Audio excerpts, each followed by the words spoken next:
couple of nights to play the White Sox. The White Sox will be here in a couple of weeks. Wednesday, May 24th, it's an afternoon game. Guardians White Sox at Progressive Field. Tickets, info, all that. Just make sure you have that MLB Ballpark app. Very, very useful.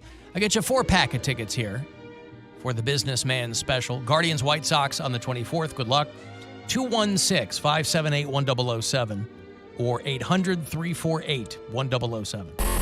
Who needs broadcasting awards? The I Like the Sound of My Own Voice award. When you've won World's Sexiest and 5 years in a row. And the winner is Alan Cox. On 100.7 WMMS.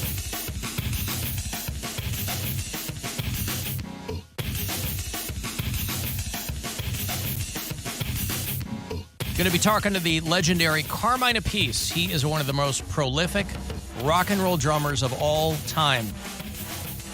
Played with Jeff Beck and Rod Stewart, and into the 80s with King Cobra and Blue Murder and Vanilla Fudge back in the day. And he's got a new album out, and I think he's getting ready to drop another book.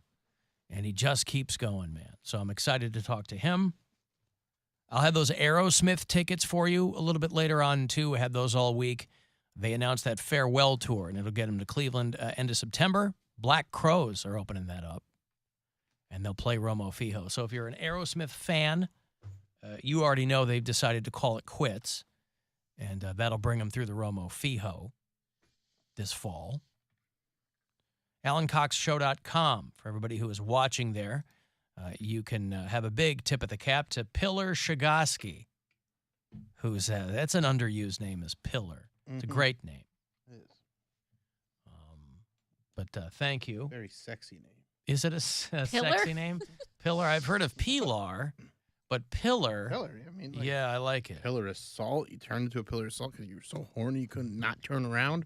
So horny. Yeah. This is okay. I think we The need a new Bible. segment on the show called Biblical horniness. Well, because I had my Lazarus story yesterday. He's got his version of people's horny levels turning them into salt. That's just the way the story goes. Yeah, Bible Corner.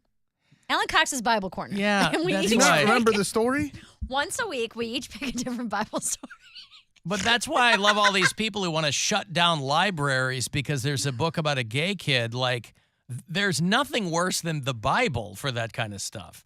There's sex. Yeah, but they're teaching and- lessons. They're teaching that's bad. They're that going like, gay is bad. Yeah, they're- You become salt. But there's nothing like that in Yeah. the Bible. There's no gay is bad in the Bible. There's well, isn't that the- incest and bestiality and all kinds of like, stuff. yeah, that stuff. too. Nobody's suggesting that they remove the Bible from these places. But they got, that's the story of Sodom and Gomorrah, right? That's right. People come so wicked and they're all partying, having a good time. It's in Men Genesis. laying And with men. is it Lot, I believe, Lot's wife. and his wife are leaving? Yeah. And Said, it "Don't said, look back." Don't look back. But Lot's wife was so horny, she had to look back, and then she turned into a pillar of salt. You're sure it was because of her horny level? What else is it going to be, Mary? She was the right amount of Or is wet? it just because, Yeah. I mean, that's still horniness. I think it's either she was super horny or it's just because women hate listening to what a man says, even though he was obviously right. Don't turn around. Well, Lot, you'll recall, if you recall your Genesis, Lot had offered up his daughters first and was rejected. Mm. And so the angels I did not remember that said, part. get the hell out of the city. Mhm. Do not turn around. Go, go, go, go. To quote Ace of Don't Base. turn around. Don't turn around. You'll Yeah. turn into a pillar of salt. Of salt. That's Yeah. right. Don't turn around. Yep. I felt like I felt like a dope because Don't Turn Around was initially done by a British guy. That Ace of Base song was a cover. Mhm. It was originally done by a British guy, and the girl, I was getting my teeth cleaned last week, and the hygienist is from Amsterdam. And whatever station was on, it was satellite radio or something was on, was the original version of Don't Turn Around. And I think Ace of Base is a Dutch band, aren't they? I don't know. They're Swedish. Okay. Yeah. Well, anyway, she goes, God, I haven't heard this song since I was a kid. And I'm thinking, that she's talking about the Ace of Base version. I go, yeah, and then you hear this jacked up version. And she goes, no, this is like the one, this is the original one that I heard when I was a kid. And then Ace of Base, I go, oh. That's why I should never interject. I should just not interject. I'm lying there. I'm trying to be gregarious. I should just not That's why you're a host and not a sidekick, stupid. We interject. You fix it. You talk, we interrupt, all right? That's the job. I just wanted to live that life for one day. Oh, it's not you. It's not you. It's never going to be you. One morning. Stop with that silly dream. You don't know how to relax. God. I don't. I'm so tense. Everybody blowing you up about the Mormon hedge fund? No. People love sending you that story. I figured you'd I didn't even see it, have an inbox full of that story. Well, the story has been going for a couple of weeks in the news cycle that the Mormon church has this huge whistleblower who's blowing the lid off of the LDS organization. And this is a guy who was their former investment manager. Yeah. And so he is blowing the whistle on the Church of Latter-day Saints, saying that the reason that they have $100 billion is that they never sent any of the money out that was earmarked for charity. Of course not. Well, that makes it real scummy. This guy went on 60 Minutes. Super scummy. And he said basically it was a clandestine hedge fund. He said once the money went in, it didn't go out. And I guess this guy had complained to the IRS or tried to blow the whistle on what was going on because obviously LDS, like all of these other organized religions, are tax exempt. So I don't know where the tax dodging part comes from. I don't know why, organized religion these days, I grew up Catholic, and the Catholic Church is exactly the same. They have 200 million acres of land around the world. Organized religions are just real estate businesses now that are just built on fairy tales. They always said that McDonald's is just a real estate company that happens to sell food because their revenue stream comes from being landlord to their franchisees. That's how McDonald's makes their money. Interesting. And Mark Twain, 100 years ago said, buy land because they're not making any more of it, which is a great line. So this guy's like, yeah, the reason they have $100 billion is because they didn't spend any of it on things. And this guy, he's not some disgruntled former employee. He's a very devout Mormon himself and did not like what had been going on. He said that the church is essentially an investment firm pretending to be a charity, which has got to make the people who tithe displeased, I would think, because my parents didn't say anything on Sunday when I saw them, so probably not that bad. Yeah. I'm just saying, like, if you are acting in good faith as a member of a church and you are tithing, assuming that your money is going toward charity stuff. This guy said that's not what happened, misleading the believers of the Mormon faith, dodging what would be billions of dollars in taxes by falsifying their records. Every year, the church collects... Wait. Isn't falsifying a record a type of lying?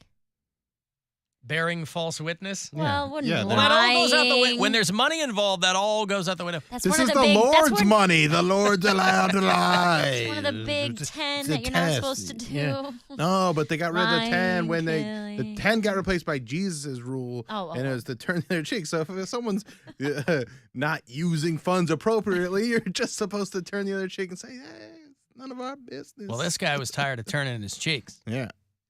He said every year, LDS collects $7 billion from its members through tithing. They get $7 billion a year from their 17 million members. About $1 billion of that money, he said, was placed into a reserve fund, which is registered as a nonprofit. So their profits are in there growing tax-free. Registered as a nonprofit publicly, but privately making a lot of profit. Churches are just OnlyFans. They're their first OnlyFans. They're just taking people's a percentage of people's money. Yeah, this guy said but that, at least with OnlyFans, you get, boobies? What you want, yeah. He said, I thought we were going to change the world, but we just grew our bank account. So that fund now is ballooned to more than $100 billion, which is about twice the size of the endowment of Harvard University. Oh, my God. That's amazing. And this guy resigned a few years ago. There's a website called Mormon Leaks. I guess it's like not a medical condition. It's like a WikiLeaks. Or porno. Oh, the worst porno. Mormon Leaks. Soaking, part don't 5. judge. Don't I feel like kink if shame. something is leaky, that's not a particularly sexy adjective.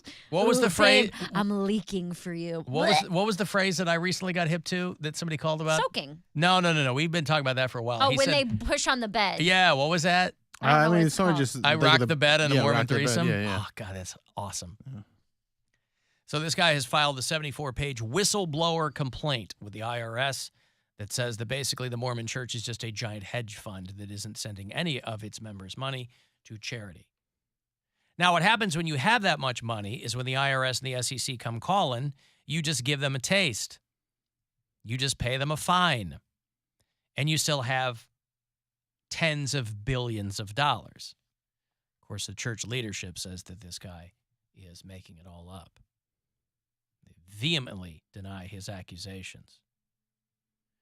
But this guy said, no, I was, saw the books. So I figured everybody would be sending you that. As our resident former Mormon, our foreman, they would be sending you that. I can't imagine that anyone is surprised.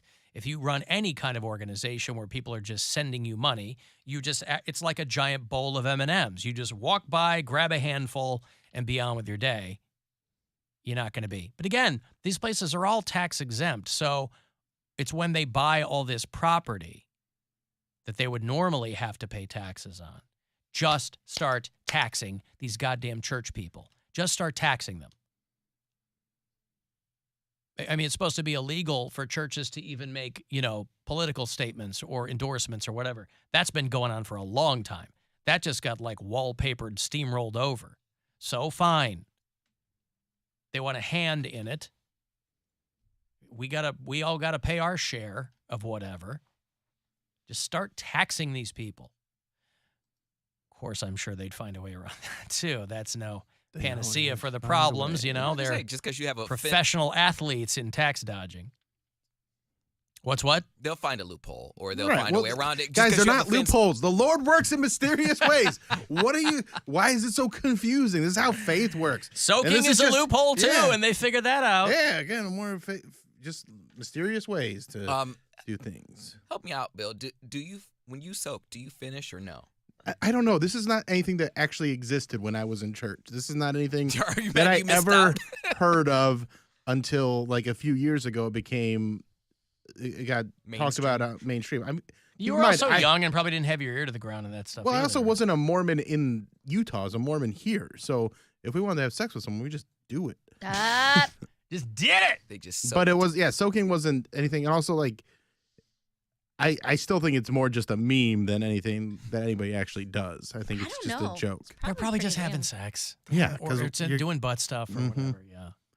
Because if you're going to put it in, there was never a time where, like, well, if you don't move it, it doesn't count. Like, if it's in there, it's sex. Right, let's just finish it. They made us feel bad about everything leading up to the sex, too. Like, French kissing was pretty, like, hey, you can do it, but be careful because it's going to get you all horned up. Hug. And, as soon as you're going to, and then you're going to want to go further, so.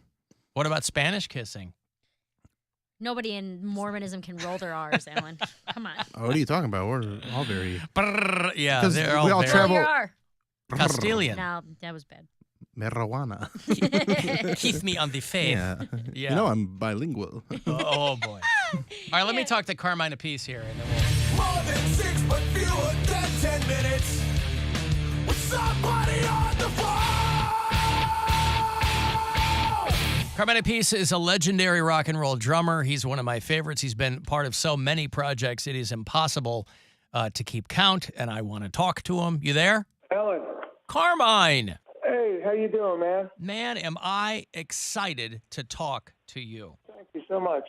I started playing the drums when I was 14 years old, and at the time, my instructor said, you got to learn to play jazz rudiments. Every drummer started out with jazz, but you move on down the line, and there were just, he knew I wanted to play rock and roll, and one of the first things that he handed me was your book. My book? Because he said, this is a guy who's got chops and is a rock drummer. Because I imagine back in the day, every rock drummer started kind of having their chops. Listen to guys like Buddy Rich and Gene Krupa and all that. That's me.